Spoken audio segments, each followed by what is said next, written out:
going on, guys? Welcome back to a brand new video. Good morning, good afternoon, or good evening, depending on where in the world you're watching from. I've recently been out of town and I filmed like a bunch of footage, and I was planning on having that edited and uploaded today, but I simply did not have enough time to edit all of that content. There's literally like 40 minutes of footage, and that is going to take forever to edit. So presumably next week is when I'm going to be uploading my travel vlog. In any event, we have a very disturbing topic to talk about today. But before we hop into the topic of the video, let me ask you this. For those of you that were born before 1981, or for those of you that were born after it, do you guys know anything notable that happened then? I mean, a couple things that come to mind. The AIDS virus was identified, the Iran hostage crisis was dispersed, but I bet that one thing that did not come to mind was the Kobe cannibal, otherwise known as Issei Sagawa. In 1981, Issei was studying literature in Paris, and he had a few friends, but the most notable one of this story was Renee Hartevelt, a woman that he killed and consumed. But what sparked a seemingly normal man to do such a horrific thing? Well, let's dive into the backstory of him a little bit and get to learn the monster behind the man.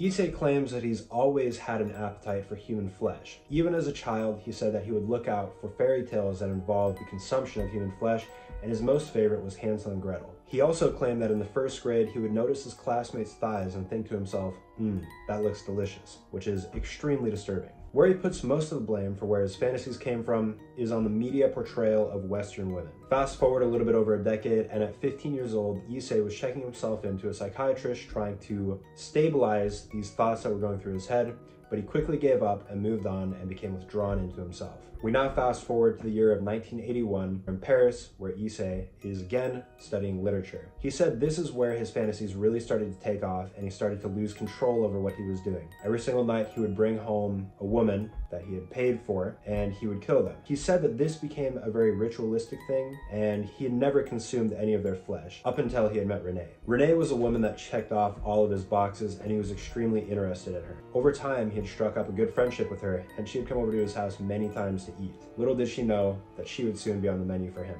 Finally, one night he acted on his urges and ended up shooting Renee in the back of the head. He then debated for a second as to whether or not he should call the police, as she was a friend and he did feel a little bit of remorse, but this quickly vanished from his head and he continued to consume her. And this is already pretty disturbing, but I'm not going to go into too much detail on what he actually did, but I did link an article down below, which is what I'm basing my video off of. So if you guys want more details, then definitely go read that. But again, not for sensitive viewers, only if you can stomach this type of thing. Now in Issei's book, he claims that he did not originally intend to kill her, but instead he would have rather consumed her while she was alive and not take her life. But obviously this did not happen, so Issei decided to dispose of her remains, so he went to a park that was nearby. Somebody saw that his suitcases that he had put her in were dripping blood, so they called the police came, and Issei promptly confessed to what he had done. He then spent 2 years in a French prison, where a judge finally deemed him legally insane and sentenced him to remain in a mental institution for the duration of his life. But when he was deported back to Japan, these documents did not carry over with him,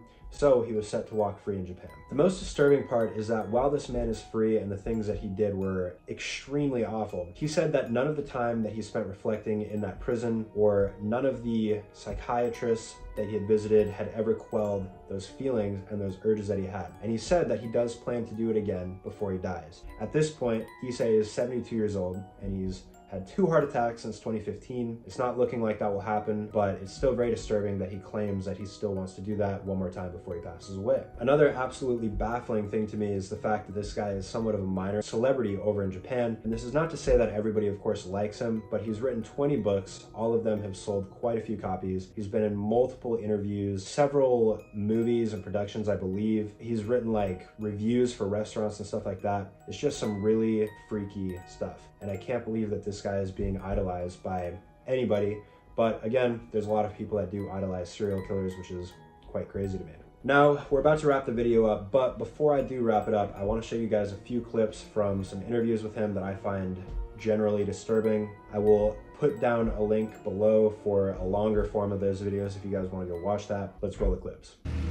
要するに2人は双子みたいにこうやって育ったんですよ。